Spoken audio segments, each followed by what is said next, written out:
Are you seeking for past video lectures, perfect guidance, PDF notes, and motivation? You will get here everything related to education and motivation. Our lectures of physics, English, maths, physical education are available here. We do instant replies to your comments, work on a suggestion, and fulfill your recommendation. We treat education beautifully.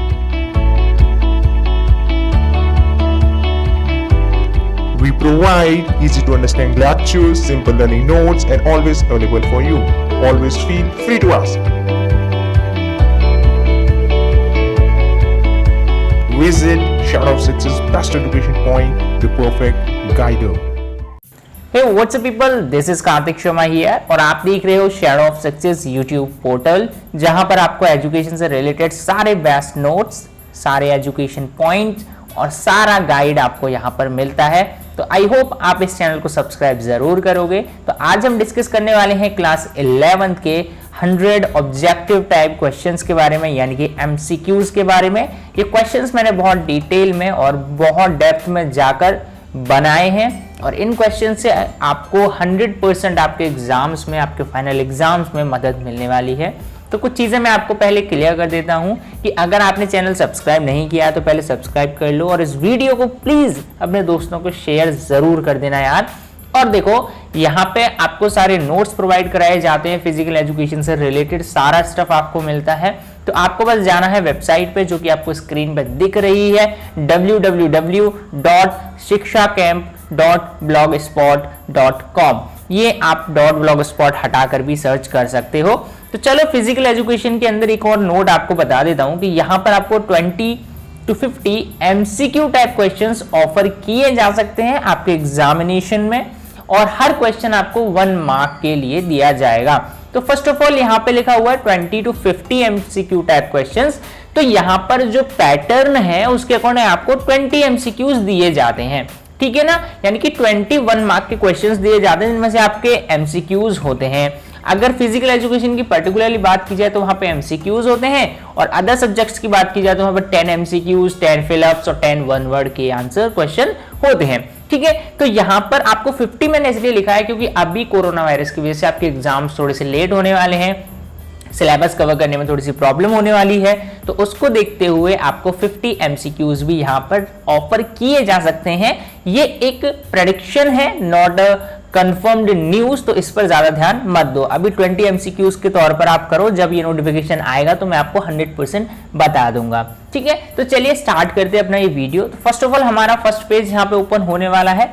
आपको ये download करना है, इसका PDF तो नीचे link दी जा रही है वेबसाइट की, वहां पर जाओ और कर लो भाई डाउनलोड, ठीक है। चलो पहला क्वेश्चन आता है कि competitions are helpful for the development of. अब यहाँ पे आपको 4 ऑप्शन दिए हैं, social qualities, selection of players या स्पोर्ट्स स्किल्स। तो देखो कॉम्पिटिशंस आपको इन तीनों ऑप्शंस के लिए वैलिड लगेगा क्योंकि सोशल क्वालिटीज भी डेवलप करता है, आपके प्लेयर्स के सिलेक्शन में भी मदद करता है, स्पोर्ट्स स्किल्स को डेवलप करता है। तो answer is all of the above, ठीक है। अच्छा, इसके बाद आता है ऊबर कप जो है आपका, वो कौन से गेम से रिलेटेड है।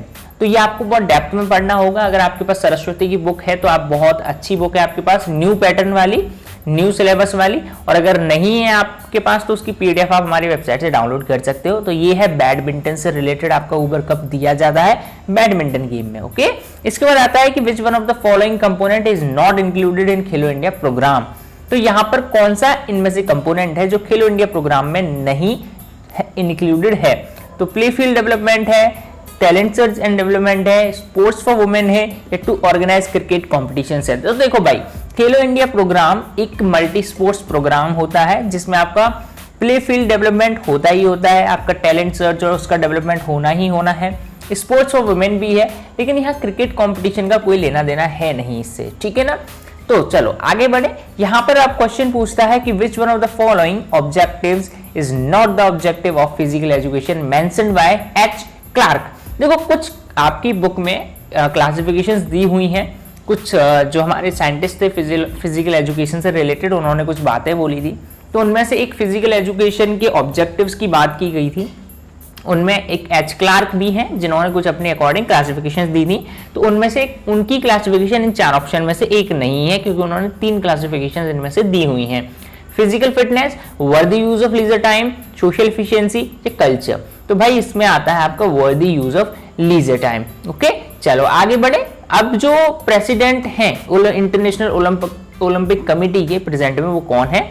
वो है आपके थॉमस बैक। ओके, आगे बढ़े। इसके बाद हम बात करते हैं कि आईओसी का हेडक्वार्टर कहाँ है, तो आपको बहुत अच्छे से पता है, it is in lozenges.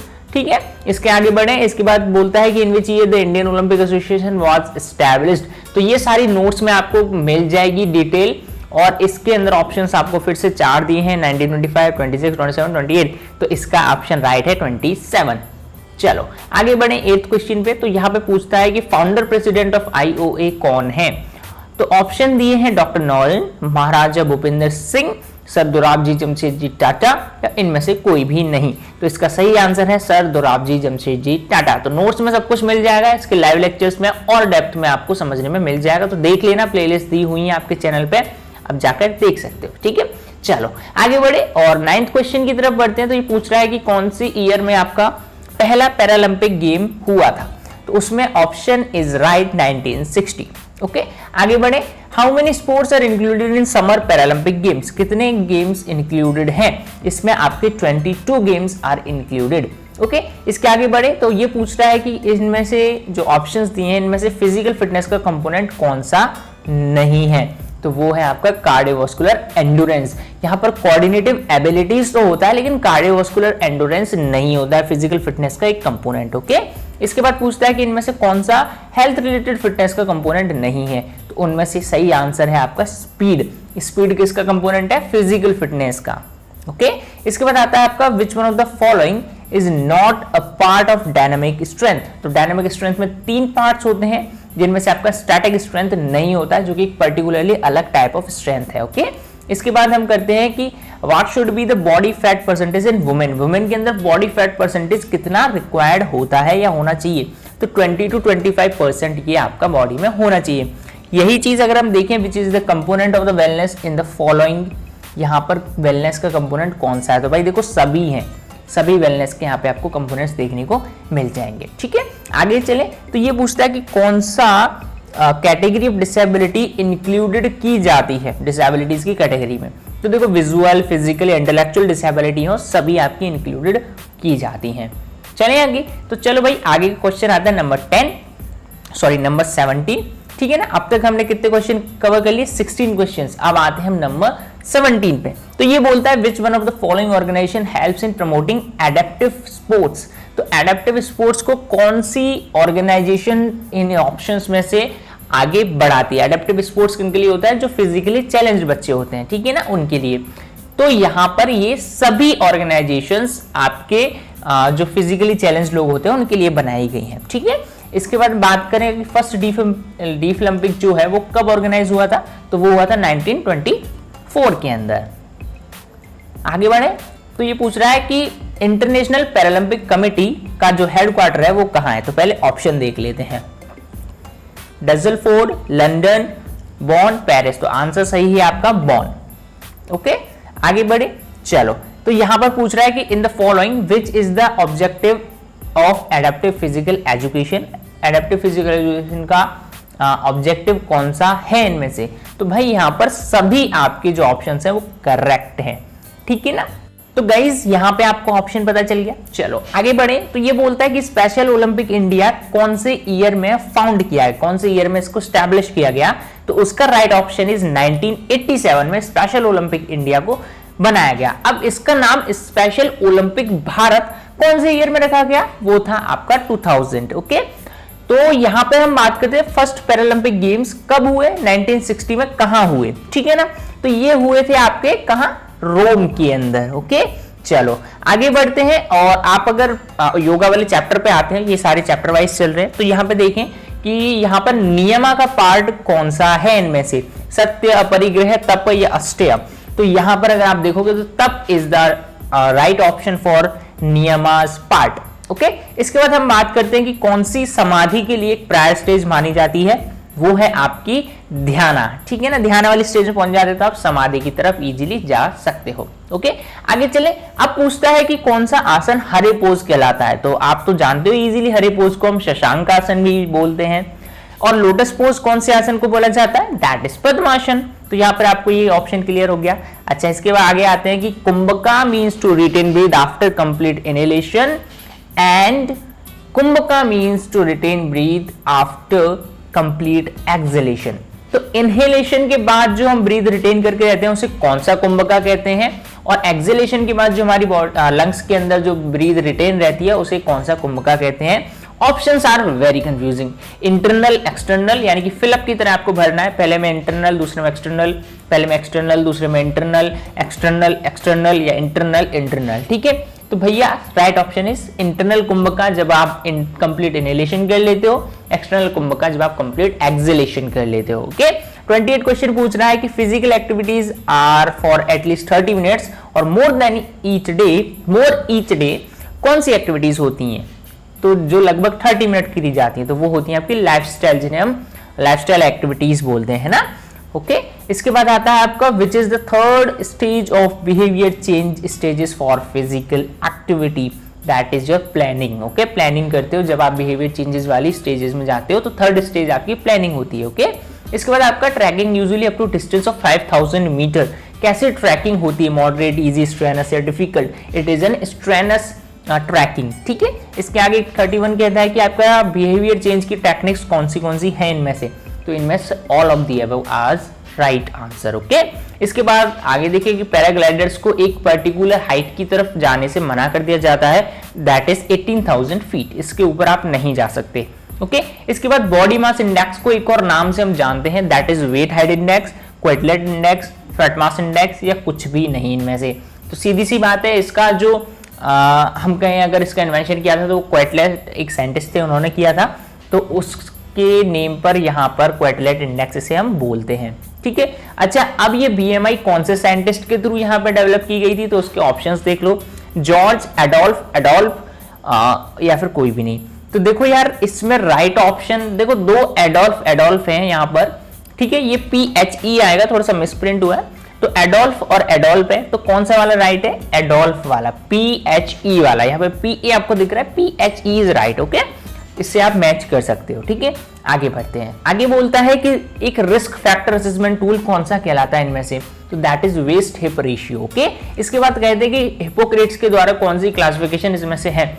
Sanguine, कॉलरिक या पाइनिक या दोनों?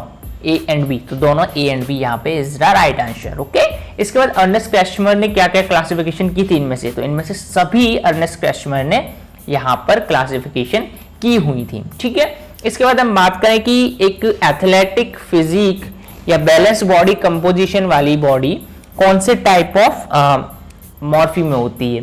तो एक्टोमॉर्फ, मीजोमॉर्फ या एंडोमॉर्फ, यानी कि एथलेटिक बॉडी कौन से में होती है? मीजोमॉर्फ वाले टाइप में होती है, जिनकी बॉडी एकदम एथलीट जैसी होती है, राउंड शोल्डर्स होते हैं। Okay, I mean round shoulder नहीं, स्क्वायर शोल्डर्स होते हैं। अच्छा, पियर शेप्ड फिजिक और सॉफ्ट बॉडी कौन से की होती है? एंडोमॉर्फ की। ठीक है, इसके बाद वो लंबे दिखते हैं कुछ इंडिविजुअल्स, लेकिन जो हैं उससे भी ज्यादा लंबे दिखते हैं और उनकी बॉडी थोड़ी सी स्लिम होती है, तो ये कौन से होते हैं भाई? ये आपके एक्टोमॉर्फ आते हैं। तो तीनों से के क्वेश्चन हमने बना दिया। चलो आगे बढ़े। Study of shape and structure of body of living organism और लिविंग बीइंग इज कॉल्ड, तो इसे हम क्या कहेंगे? फिजियोलॉजी, एनाटॉमी, स्केलेटल स्टडी या कुछ भी नहीं कहेंगे। तो दिस इज एनाटॉमी। एनाटॉमी जब आप बॉडी के स्ट्रक्चर शेप के बारे में पढ़ते हो दैट इज एनाटॉमी। और फिजियोलॉजी उसके अंदर की सिस्टम के बारे में जब आप पढ़ते हो। स्केलेटल स्टडी जब बोन्स के बारे में पढ़ते हो। ठीक है, अब आता है study of how the body and all its parts function is called, यानी कि कैसे बॉडी फंक्शन करती है या उसके पार्ट्स फंक्शन करते हैं, अगर उसकी स्टडी की जाए तो उसे हम क्या कहेंगे? तो अभी भी बताया, दैट इज कॉल्ड फिजियोलॉजी। ठीक है, अच्छा अपर लिम्स में कितनी बोन्स होती हैं? तो ये आपको पता होना चाहिए, दैट इज 64। और लोअर लिम्स में कितनी बोन्स होती हैं? That is 62 bones. ओके, अच्छा अब हायोइड बोन आपकी बॉडी में कितनी होती हैं? 1 2 3 या 3 तो है नहीं, 5 या 4, तो ये ऑप्शन राइट इज 1। ओके, आगे बढ़े।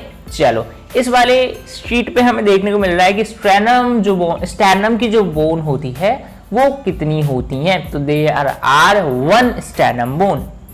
आर क्यों लगाया? एज लगाना चाहिए ना फिर। तो टोटल नंबर ऑफ रिब्स कितनी है बॉडी के अंदर? तो यहाँ पे ऑप्शन 17, 24, 25 एंड 34 दिया है, लेकिन राइट आंसर इज 24। ओके, चलो अब बात करें अगर वर्टेब्रा कॉलम चिल्ड्रंस की बॉडी में, उसके अंदर कितनी बोन्स होती हैं, टोटल कितने कॉलम होते हैं, देयर आर 33 कॉलम्स। ओके, अच्छा अगर हम इसी चीज को एडल्ट्स की बॉडी में देखें तो देयर आर ओनली 26 बोन्स। आगे जब बढ़ते हैं बॉडी तो ये बढ़ जाती हैं या जुड़ जाती हैं आपस में, ठीक है। अच्छा, स्कल के अंदर कितनी बोन्स होती हैं आपको अगर पता हो तो देयर आर 28 बोन्स, ठीक है ना। ये चीजें आपको याद रखनी है, ठीक है, fundamentals of anatomy and physiology में से। ओके, अच्छा अब हम बात करें कि अपर और लोअर लिम्स जो पार्ट है स्केलेटन का, वो कौन से सिस्टम के अंदर आता है, एक्सियल, अपेंडिकुलर, परपेंडिकुलर, तो दिस इज अपेंडिकुलर। ओके, अच्छा इसके बाद हम बात कर ribs are the part of which skeleton, तो सेम ऑप्शन यहां पे हम डालेंगे और right answer is axial. Axial system जो होता है, एक्सियल स्केलेटन होता है, उसमें रिब्स आती हैं। ओके, एक बार बुक में जाके जरूर देख लेना बच्चे पार्टी। चलो आगे बढ़े, तो यहाँ पे पूछ रहा है कि जो बोन्स नी या पटेला में पाई जाती है उन्हें क्या कहते हैं, तो वो छोटी छोटी बोन्स होती है तो उन्हें हम सेसामोइड बोन्स कहते हैं, जो गुठली की तरह दिखती हैं। ओके, आगे बढ़े, तो अब पूछ रहा है कि ऐसी बोन्स जो पैक्यूलर शेप की होती हैं उन्हें क्या कहते हैं, दे आर रेगुलर बोन्स, है ना। उनका शेप, साइज कुछ भी जोड़ा हुआ समझ नहीं आता है हमें कैसा होता है, ठीक है। तो यहाँ पर बोन्स जिनका लास्ट सरफेस होता है तो वो हमारी बोन्स कहलाती है फ्लैट बोन्स। ओके, और कार्पस और टॉर्सस यानी कि आपके एंकल और रिस्ट की जो बोन्स हैं उन्हें कार्पस टॉर्सस भी बोला जाता है, तो वो किस टाइप का एग्जाम्पल है, रेगुलर, सेसामोइड, फ्लैट या शॉर्ट, तो they are examples of short bones. Okay, अब हम बात करते हैं कि बोन्स कौन से जो बोन्स कैंसिलस बोन टिश्यू से बनी हुई होती हैं वो कौन सी बोन्स होती हैं, तो वो आपकी शॉर्ट बोन्स होती हैं जो कैंसिलस बोन टिश्यू से बनी हुई होती हैं, ठीक है। सिम्फिसिस एक एग्जांपल है कैसे जॉइंट्स का, ये स्लाइटली मूवेबल जॉइंट्स का एक एग्जांपल है। वहीं सिकॉन्ड्रोसिस कैसा एग्जांपल है, ये भी सेम स्लाइटली मूवेबल जॉइंट्स का एक एग्जांपल है। ओके, इसके बाद कौन से जॉइंट्स फाइबरस टिश्यू से जुड़े होते हैं, तो ये वाले जॉइंट्स होते हैं इमूवेबल जॉइंट्स, जिन्हें हम फिब्रस जॉइंट्स भी बोल देते हैं। ओके, चलो सैडल जॉइंट जो है आपका कैसे टाइप का एग्जांपल है, ये आपका फ्रीली मूवेबल जॉइंट्स का एक टाइप का एग्जांपल है। ओके, अब अगर बात करें joints have rotary movement in one axis, only one axis में, ठीक है ना, तो वो कौन से भाई होते हैं, पाइवोट जॉइंट्स कहलाते हैं, तो इन्हें डीपली पढ़ना है आपको। Muscles are also called striped muscles and skeletal muscles, तो स्ट्रिप्ड मसल्स कौन सी, वॉलंटरी, इनवॉलंटरी, कार्डियक, नन, तो answer is voluntary. Voluntary muscles को हम स्ट्रिप्ड मसल्स भी बोलते हैं, और अगर इनवॉलंटरी मसल्स हो तो उन्हें हम अनस्ट्रिप्ड मसल्स बोलते हैं। तो 64 का आंसर समझ आ गया, क्वेश्चन समझ आ गया। 65 पे आते हैं, तो lever has it axis in between resistance और फोर्स, जब रेजिस्टेंस और फोर्स के बीच में उसका एक्सिस, उसका फलक्रम होता है, तो वो कौन सी क्लास का लिवर होता है, तो वो क्लास 1 का लिवर है। अगर यही चीज उसका जो रेजिस्टेंस है वो एक्सिस और फोर्स यानी फलक्रम और फोर्स जहां से दी जा रही है उसके बीच में उसका रेजिस्टेंस लगा हुआ है, तो वो क्लास 2 का लिवर हो गया। अगर एक और कंडीशन देखी जाए क्लास 3 वाली, तो उसके अंदर आपका जो फोर्स है वो रेजिस्टेंस और एक्सिस के बीच में होगा, यानी कि ये क्लास 3 लिवर हो गया। तो इन्हें भी अच्छे से डीपली समझ लेना है। चलो आगे बढ़े, तो प्राइमरी लॉ ऑफ लर्निंग कौन सा है इनमें से, law of effect, law of primacy, law of attitude, या दोनों ए एंड सी, तो कंफ्यूज नहीं होना, लॉ ऑफ इफेक्ट ही केवल इसका राइट आंसर है। ये सभी आपके सेकेंडरी लॉ ऑफ लर्निंग है। ओके, अच्छा अब पूछ रहा है कि इनमें से सेकेंडरी लॉ ऑफ लर्निंग कौन सा है, तो इसमें both B and C is right answer, law of contrast and law of attitude. ठीक है भाई, आगे बढ़े। चलो, which law is also known as law of preparedness, तो प्रिपेयर मींस रेडी होना, तो यहां पर आपको law of readiness is the option right. Okay, आगे बात करें तो कौन सा लॉ, लॉ ऑफ एसोसिएशन भी कहलाता है, तो उनमें से एसोसिएशन का मतलब क्या होता है, कंटिग्यूटी यानी कंटिन्यूटी, तो यहां पर कंटिग्यूटी वाला जो लॉ है वो भी इसका दूसरा नाम होता है। ठीक है ना। अच्छा, अब इनमें से कौन सा type of transfer of learning नहीं है, यानी कि यहां पर जो टाइप ऑफ लर्निंग होता है, ट्रांसफर लर्निंग, वो कौन सा नहीं है। पॉजिटिव ट्रांसफर होता है, नेगेटिव ट्रांसफर होता है, टोटल ट्रांसफर नहीं होता है, बायलैटरल ट्रांसफर होता है। तो इनको अगर आपको देखना है, अच्छे से समझना है, पढ़ना, अगर आपने नहीं देखा है या वीडियो ही पहली बार देख रहे हो तो हमारे लेक्चर्स पर जरूर जाना, लाइव लेक्चर्स को जरूर देखना, वो सारे लेक्चर्स पढ़े हुए हैं, आपका सिलेबस खत्म हो चुका है और आप इसके नोट्स डाउनलोड जरूर कर लेना। तो इसका आंसर है total transfer is not a type of transfer of learning. Okay, इसके बाद बात करें कि कौन सा प्रिंसिपल ऑफ स्पोर्ट्स ट्रेनिंग इनमें से है, तो भैया प्रिंसिपल ऑफ कंटिन्यूटी हो या प्रिंसिपल ऑफ ओवरलोड हो, सारे के सारे यहां पर आपको मिल जाते हैं स्पोर्ट्स ट्रेनिंग के यहां पे प्रिंसिपल्स। ओके, आगे बात करें तो principle of dash states that training should be a continuous process, तो कौन सी प्रिंसिपल है जो कंटिन्यूअस प्रोसेस, तो कंटिन्यूअस से कंटिन्यूटी जोड़ दो तो principle of continuity states that. Okay, आगे बढ़े। अब पूछता है कि transfer takes place when there is a change of performance in a number on one side of body as a result of training the corresponding member on the other side. तो ये आपका कहलाता है बायलेटरल। ओके, इसके बाद हम 75 पे आते हैं। तो first impression is the last impression. ये कौन सा लॉ बोलता है? ये आपका प्राइमेसी का लॉ बोलता है। ये सारे लॉ समझने के लिए मैंने बताया लाइव लेक्चर्स और नोट्स देख लेना, ठीक है। अच्छा, अब यहाँ पे type of warming up, the body temperature increase without performing any physical activity. तो ये कैसा होता है? आपका पैसिव वार्मिंग अप होता है, जिसमें आप कोई फिजिकल एक्टिविटी किए बिना बॉडी का टेम्परेचर इंक्रीज कर सकते हो। आगे बढ़े 77 पे। तो यहाँ पे बोलता है कि जिसमें आप फिजिकल एक्टिविटी करो उसे हम एक्टिव वार्मिंग अप कहते हैं, ठीक है ना। अच्छा, कूलिंग डाउन को हम वार्मिंग डाउन भी कहते हैं और साथ में लिम्बरिंग डाउन भी बोलते हैं। अच्छा, इनमें से पूछ रहा है कि कौन सा टाइप ऑफ स्किल नहीं है। तो ओपन स्किल होता है, क्लोज स्किल होता है, सिंपल स्किल्स भी होता है, लेकिन फ्लोइंग स्किल्स नहीं होता है। अच्छा, अब ऐसी स्किल्स जिनकी कोई ऑब्वियस बिगिनिंग या एंड नहीं होता है, वो कौन सी स्किल्स होती हैं? वो हमारी कॉन्टिन्यूअस स्किल्स होती हैं, ठीक है ना। अब ऐसी स्किल्स जिनकी क्लियर कट बिगिनिंग और एंडिंग होती है, ऐसी स्किल्स कौन सी होती हैं? वो डिस्क्रीट स्किल्स होती हैं। कंटिन्यूअस और डिस्क्रीट आपस में अपोजिट हो गए और इनके क्वेश्चन भी अपोजिट हैं। अच्छा, ऐसी स्किल्स जिनमें कॉम्प्लेक्स और प्रिसाइज मूवमेंट होता है, जिनमें स्मॉल मसल ग्रुप काम करता है। तो जहां स्मॉल मसल ग्रुप आ जाए वहां फाइन स्किल्स आ जाती हैं, ठीक है। आगे बढ़े तो ये स्किल्स जो कि स्टेबल प्लेस में ली जाती हैं, प्रेडिक्टेबल एनवायरनमेंट में होती हैं और परफॉर्मेंस उसकी एक्सप्लिसिटी को जान सकता है, ऐसी स्किल्स कौन सी होती हैं? तो दे आर क्लोज्ड स्किल्स, ठीक है ना। अच्छा, अब ऐसी स्किल्स जो अंडर कंट्रोल नहीं होती हैं, प्रेडिक्टेबल नहीं होती, यानी कि अनप्रेडिक्टेबल होती हैं, ऐसी स्किल्स हमारी ओपन स्किल्स कहलाती हैं, ठीक है ना। ये कंट्रोल में नहीं होती हैं आपके। इसके बाद स्किल्स जो कि सेम टाइम पे की जाती है लेकिन किसी दूसरे का कोई डायरेक्ट कन्फ्रंटेशन नहीं होता है, ऐसी स्किल्स को हम को-एक्टिव कहते हैं। लेकिन वहीं अगर परफॉर्मर्स आपस में जुड़ जाएं, आपस में इंटरैक्ट करने लगे, इन्वॉल्व हो जाएं एक दूसरे के साथ, तो उसे हम इंटरैक्टिव कहते हैं। इंटरैक्टिव स्किल्स होती हैं, ठीक है। इसके बाद अगर बेसिक मूवमेंट की बात करें किसी भी इवेंट या किसी भी स्पोर्ट्स का, तो वो क्या होता है? स्किल, स्टाइल, टेक्निक या shot, that is technique. Technique एक बेसिक मूवमेंट है, ओके। आगे बात करें 88 की। तो ये पूछ रहा है a dash individuals expression of dash in motor action. तो अब फिर से कंफ्यूजिंग क्वेश्चन, स्टाइल पहले आएगा, टेक्निक पहले आएगा, शॉर्ट पहले आएगा, स्टाइल पहले आएगा? तो इसका राइट ऑप्शन है आपका स्टाइल एंड टेक्निक, यानी कि एक style is an individuals expression of technique in motor action. तो कंप्लीट हो गया। तो ये अच्छे से डीपली स्टडी आपको करनी होगी। वाडा की फुल फॉर्म आपको पता होनी चाहिए, वर्ल्ड एंटी डोपिंग एजेंसी, यानी कि option number C is correct, okay. इसके बाद जीन डोपिंग कैसी टाइप की डोपिंग है? ये एक फिजिकल मेथड है ना, फ्यूचर में जो यूज हो सकता है, ठीक है। इसके बाद enhance alertness and physical activity by increasing heart and breath rate and function of brain.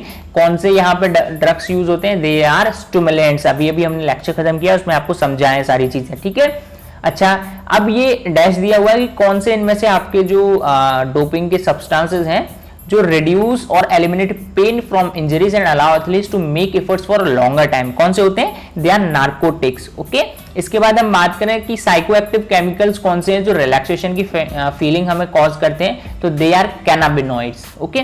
इसके आगे बात करें तो ऐसे कौन से ड्रग्स हैं जो कि परफॉर्मेंस एनहांसिंग ड्रग्स नहीं कहलाते? They are ड्यूरेटिक्स। ड्यूरेटिक्स आपकी बॉडी में से वाटर को खत्म करने के लिए, एलिमिनेट करने के लिए यूज होते हैं, यानी कि लिक्विड को एलिमिनेट करने के लिए यूज किया जाता है, ओके। इसके बाद रिड्यूस कंसंट्रेशन एंड कोऑर्डिनेशन, ये साइड इफेक्ट का एक पार्ट है। तो इसमें से आपका किससे आपका रिड्यूस हो जाता है कंसंट्रेशन और कोऑर्डिनेशन? तो ये ऑप्शन इज कैनाबिनॉइड, राइट, ठीक है। इसके बाद हम 96 की बात करें तो these cause thickening of the blood clots because these increase the blood viscosity. Blood की विस्कोसिटी कौन से बढ़ा देते हैं? पेप्टाइड हार्मोन्स बढ़ा देते हैं। विस्कोसिटी यानी कि चिपकने लगता है ब्लड आपकी नर्व्स के साथ, तो यहाँ पे आपको ब्लड क्लॉट्स होने के चांसेस होते हैं और ब्लड थोड़ा सा मोटा हो जाता है, यानी कि थोड़ा सा गाढ़ा हो जाता है, ठीक है।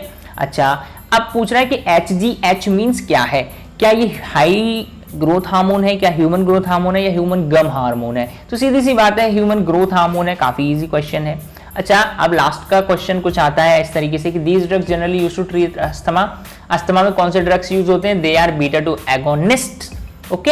इसके बाद आता है ऐसे ड्रग्स जो फटीग और पेन रिलीव करते हैं, तो वो आपके आते हैं ग्लूकोकॉर्टिकोस्टेरॉइड्स। ग्लूकोकॉर्टिकोस्टेरॉइड्स, ठीक है, इसको पढ़ना सीख लो, है ना, बहुत कंफ्यूज होता था मैं भी। और लास्ट एंड फाइनल क्वेश्चन आपका आता है usually daily calorie requirement for main is and calories for women for main is. तो कैलोरीज क्या है, तो इसका राइट ऑप्शन है इज बी 1940 एंड 2550। ओके, तो ये सारे क्वेश्चंस आपको आई होप समझ आए होंगे। अगर कोई डाउट है तो कमेंट कर दो, या आपको लगता है कि मैंने कहीं मिस्टेक कर दी है तो प्लीज मुझे बता देना, मैं फिर उसे चेक करके उसे आपको बताऊंगा। अगर मैं गलत हूं तो मैं उसे सही करूंगा, अगर आप गलत हो तो मैं आपको सही करूंगा। ठीक है, आई होप आपको समझ आया होगा। इस वीडियो को शेयर जरूर कर देना, चैनल सब्सक्राइब जरूर कर लेना। मिलते हैं अपनी नेक्स्ट वीडियो में, तब तक के लिए bye bye, take care, keep healthy, keep smiling, keep clean surroundings. जय हिंद।